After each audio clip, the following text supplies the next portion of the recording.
معزز ناظرین، استقبال ہے آپ تمام کا ہمارے یوٹیوب چینل اخبار الہند پر۔ السلام علیکم ورحمۃ اللہ وبرکاتہ۔ معزز ناظرین، ایک بڑی خبر آخرت کی خدمت میں حسب معمول لے کر حاضر ہوا ہوں۔ جیسا کہ آپ کو معلوم ہوگا، ہندوستان کے وقار عالم دین محدث کبیر حضرت علامہ و مولانا قمر الدین صاحب گورکھپوری رحمۃ اللہ علیہ کا گزشتہ کل انتقال ہوا تھا۔ حضرت مولانا قمر الدین گورکھپوری شیخ الحدیث دارالعلوم دیوبند کے انتقال پر حضرت مولانا سید ارشد مدنی صاحب دامت برکاتہم العالیہ نے اپنے رنج و غم کا اظہار ایک ٹویٹ پیغام کے ذریعے سے ظاہر فرمایا۔ حضرت مولانا سید ارشد مدنی صاحب دامت برکاتہم العالیہ نے لکھا ہے کہ حضرت مولانا قمر الدین صاحب رحمۃ اللہ علیہ کا انتقال عالم اسلام بالخصوص دارالعلوم دیوبند کے لیے ایک سنگین حادثہ ہے۔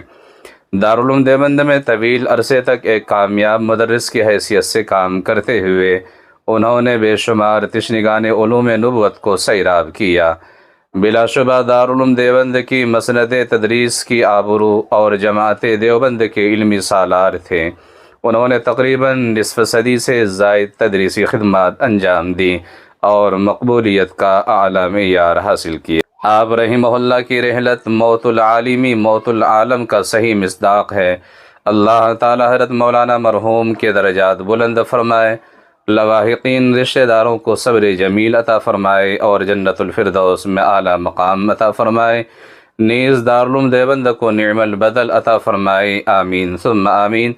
اس طرح کا اظہار خیال جانشین شیخ الاسلام حضرت مولانا سید ارشد مدنی صاحب صدر المدرسین دارالعلوم دیوبند نے فرمایا۔ اسی طرح سے ناظرین و سامعین، ایک اور خبر سامنے نکل کر آ رہی ہے کہ مدرسہ اسلامیہ عربیہ بیت العلوم سرائے میر اعظم گڑھ میں علامہ قمر الدین گورکھپوری شیخ الحدیث دارالعلوم دیوبند کے انتقال پر مدرسہ اسلامیہ عربیہ بیت العلوم سرائے میر اعظم گڑھ میں تقریباً 11:15 بجے ایک تعزیتی نشست کا انعقاد ہوا۔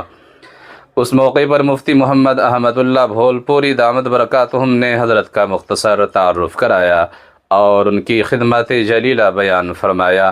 مسجد نذیر میں قرآن خوانی اور دعا کے اہتمام کیا گیا، جیسا کہ آپ تصویر میں دیکھ سکتے ہیں۔ حضرت مولانا شاہ ابرار الحق ہردوئی رحمہ اللہ خلیفہ حکیم الامت حضرت تھانوی رحمۃ اللہ علیہ سے اصلاحی تعلق تھا اور ان سے اجازت و خلافت بھی حاصل کی تھی۔ مزید انہوں نے کہا کہ آپ کئی سالوں سے علیل چل رہے تھے۔ طویل علالت کے بعد 22 دسمبر 2024 بروز اتوار بوقت صبح سال کی عمر میں انتقال ہو گیا۔